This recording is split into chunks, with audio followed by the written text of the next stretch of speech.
welcome to Elizabeth Ann Reads. I'm Ann, and today I'm going to tell you about the books I read in the month of March. These are the books I was planning to read in the month of March.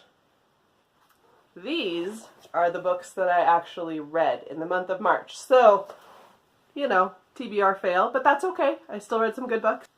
First of all, this month I read The Forgotten Garden by Kate Morton. This is a reread for me. This is historical fiction. It follows Nell, who discovers that she is not who she thinks she is. Her family is not her actual family.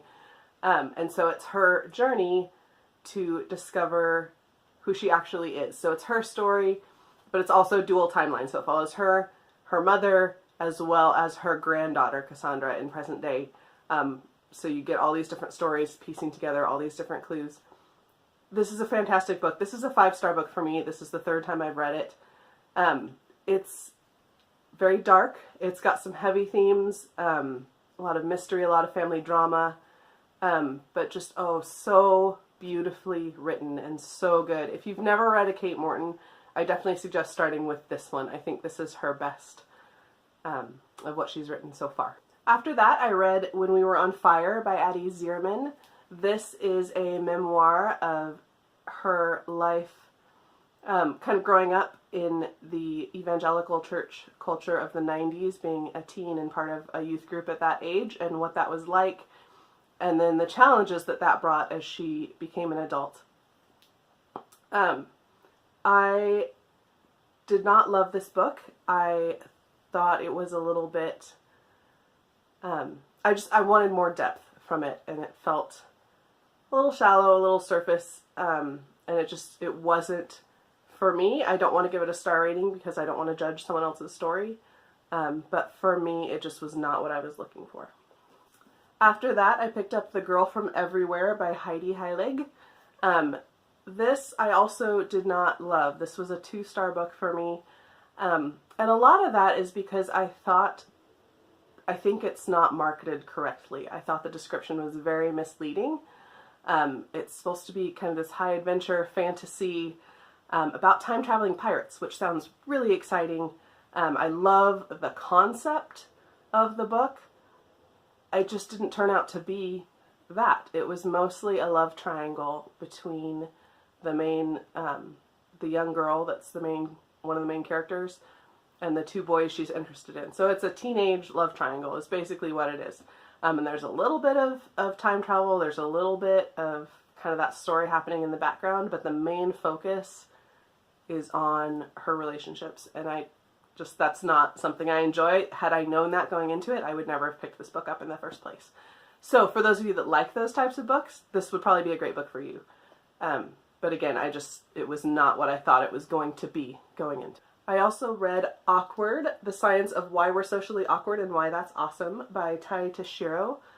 I enjoyed this. I thought it was interesting, but I didn't think it was anything super profound, or it didn't really change my perspective on anything, I guess. But it was interesting. I gave it 3 stars. It's it's just interesting. So if you're really interested in this type of thing, sure, pick it up. But I wouldn't expect anything life-changing. Next, I picked up The Girl Who Drank the Moon by Kelly Barnhill. This is a middle grade fantasy that's set in this community, and there's a witch that lives in the woods, and every year this community takes the youngest infant in the colony and leaves it in the woods for the witch.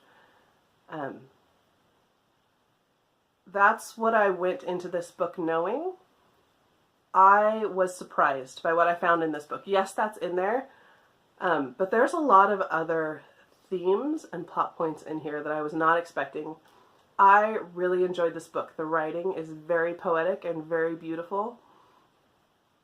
The story is just very complex, and again, just kind of themes that I was not expecting.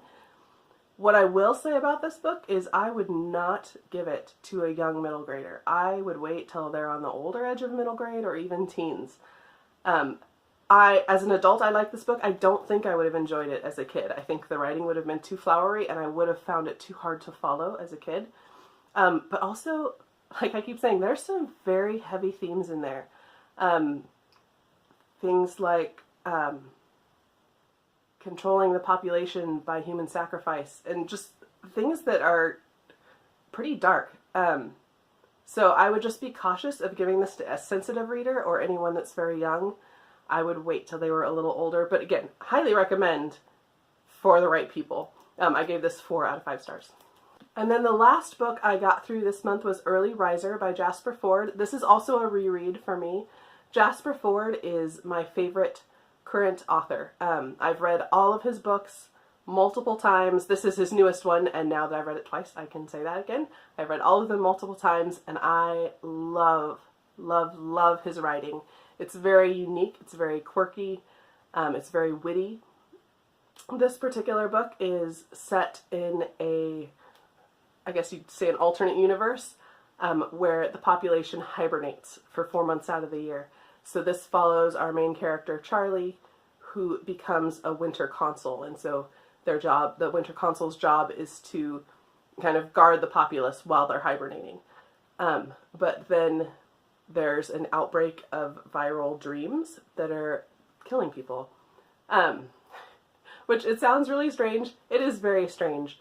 But again, I think Jasper Fforde's really brilliant, and I think the more you read his books and the more you become familiar with his style, the more you'll get out of it. There's just layers and layers, and every time I reread one of his books, I glean new things. I find new jokes that I didn't catch before. So yeah, I definitely recommend Jasper Fforde. I would not recommend starting with this one if you have not read Jasper Fforde. I would pick up either The Air Affair or Shades of Grey by him to start with. This book I just don't think is quite as easily accessible as some of his others. It's a little harder to get into. The plot can be a little harder to follow sometimes. So this I don't think is a good starting point if you're new to Jasper Fforde. But again, I loved it. 4 out of 5 stars. Great, great book. So for these 4 books that were originally on my TBR, I did start 2 of them. So I am part way through Mistborn. I'm also part way through I Married Adventure. So I will be finishing those up in April. This one, The Light Fantastic, is also on my April TBR, so hopefully I'll get to all of those soon. And hopefully I will do better this month with sticking to my TBR. But as always, thank you for watching. Let me know what your favorite book was that you read in March in the comments below. I would love to hear from you. Thank you.